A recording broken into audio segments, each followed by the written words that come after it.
Welcome to What Not to Do. I'm Kyle Schmidt, and this is episode 23. I've got Drew Leatherberry with me here, and he wants you to get up off your couch and go make a play.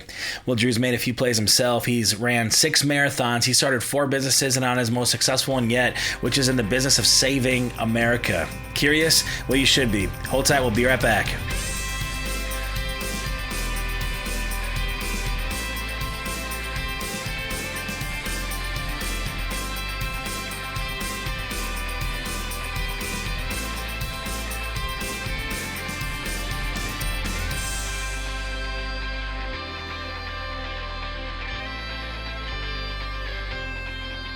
All right, so we are at one of my absolute favorite places in Green Bay. We've got some of my absolute favorite music in the background, and I have a gentleman here that I'm absolutely thrilled to be with, to learn from. Drew Leatherberry, owner, founder of Avergent. Yep. Co-founder? The only founder. Yes. There you go, the one and only man. I pumped a beer today. I'm really excited for our conversation. We were just chatting, 30 minutes off record. It's just like, there's some good stuff there, but absolutely, it'll be lost in the annals of history. So you and me only. Yeah, that's right. So welcome, man. I'm super excited to have you. Thank you. I'm really excited to be here. This is a really good project, and I think you're going to plant a lot of seeds for people, teaching them something that's very near and dear to my heart, which, teaching people how to fail well. Yeah. Learn from those things. So yeah, that's awesome. And we'll get into some of those failures because it sounds like you've had them.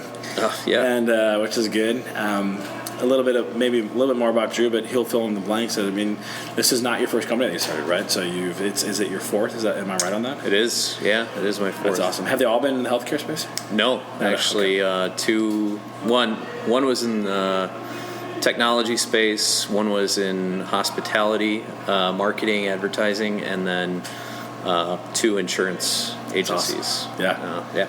Yeah. So he's kind of a big deal.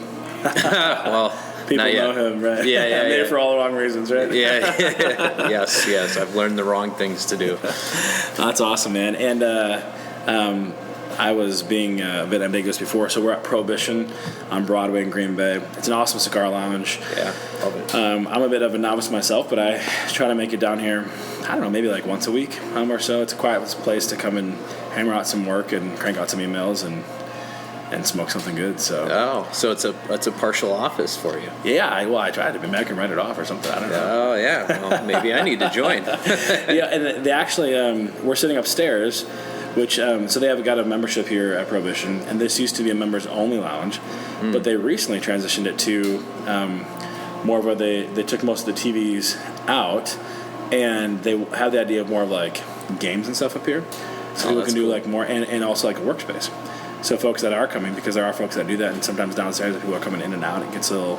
It's not noisy. It's actually a pretty quiet place overall, but kind of had that vision up here more like maybe a little bit more of like a co-working type of space. And so that's cool. I don't know, man. Like co-working with cigars, like that's you're not gonna have to twist my arm, but that's a niche. Yeah, that's absolutely that's a niche. Right, exactly. All right, man. So you're not from Green Bay. A lot of folks that might be listening may know you, right? They may follow your story. They might be friends, family. But I'm going to guess that there's a lot of people here that don't. So, man, who's Drew? Family, kiddos. Where do you hail from? What do you like to do when you're not starting businesses or failing? Yeah. Tell us, man. Who are you? Yeah. Well, I'm born and raised Chippewa Falls, Wisconsin, western Wisconsin. About 3.5 hours from Green Bay? Yep, absolutely. Home of Leinenkugels. Yeah. So we, I say we, I mean, I'm married. My wife and I are both from Chippewa Falls. We met when we were in high school, high school sweethearts. I had a short stint over in Minneapolis, went to a tech school there, cool. and then we made it to Green Bay, and we've planted ourselves here and been here ever since. I have 4 lovely children, aged 10, 8, 7, and a little guy, an 18-month-old. So, awesome. Yeah, 3 boys and a girl. My daughter's the 8-year-old. We're trying to catch up with you guys. Yeah. Yeah, we got 3, 2, 1, and 3, 2, and 1 at home. Oh. And a little girl coming in 3 weeks. So wow, well, congratulations. 4 but yeah. That's awesome. Yeah, they're a blessing. Oh yeah, for sure. I would say that's been by far and away, it probably goes without saying, but pride and joy of my life for sure, and definitely the most rewarding, but also the toughest job. So yeah, it's good. But yeah, we live in Alloway. We've been there for a little while. Eastsiders. Yeah, Eastsiders. I outside of the business world, my wife's pretty active with basketball coaching. We homeschool our kids. We've homeschooled them from day one. Cool. So we've gotten pretty active in that community. And is that GBAC? Yeah. So my wife actually she coaches the varsity girls basketball team for NUCHA, which is a homeschool association here in Northeast Wisconsin, and outside of that, obviously that with kids and keeps us pretty busy, but I'm also on the board of directors for the local chapter of Big Brothers Big Sisters of Northeast Wisconsin. So try to stay somewhat active with a really, really great cause. Yeah, that's awesome, man. And so that's interesting. So talk to me, why homeschooling? What was that pull for you guys? There's obviously options. Technically, I guess it's not technically free, but technically free with public schools, right? Oh yeah. There's private schools, and so why take on the work of homeschooling? Yeah, that's a great question. If you would have told us when we were 20 that we would homeschool children, we would have both laughed. And we have really good family friends who homeschooled their 5 kids and did such an amazing job that we met the kids, and our perception of homeschool children was certainly one thing. And when we met their kids, we're like, your kids are normal, and they're smart, and they're athletic, and they're very socially